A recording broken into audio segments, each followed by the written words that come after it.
Hola de nou. Malauradament tornem a parlar de la violència masclista, que com tothom sap és un tema estructural, no pas un fet aïllat. És una vulneració sistemàtica dels drets humans que afecten les dones i les dissidències sexuals i de gènere. El context actual és preocupant. 50 anys després de la mort de Franco i l'extrema dreta i els discursos reaccionaris encara recuperen formes de violència simbòlica i política.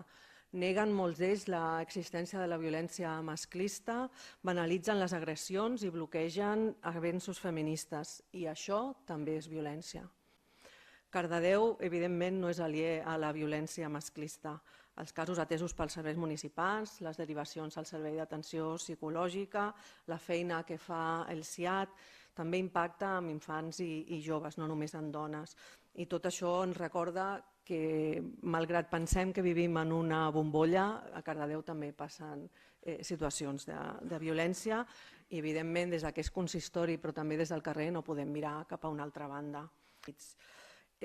Com acabem de parlar fa una estona, l'habitatge és un dels principals colls d'ampolla de Cardedeu i sabem que molts dels motius o un dels motius principals perquè les dones no poden marxar del seu domicili és perquè no tenen ni els recursos ni la possibilitat d'accedir a habitatges. Per tant, necessitem aquest habitatge alternatiu.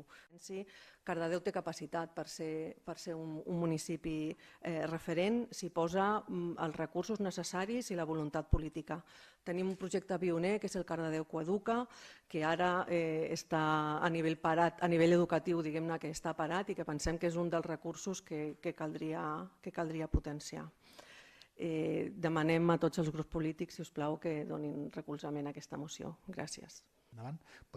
Vots a favor de la moció. El grup de la CUP i Esquerra voten a favor de la moció. Vots en contra de la moció. PSC, Junts i Gent pel Canvi voten en contra de la moció. La moció queda desestimada.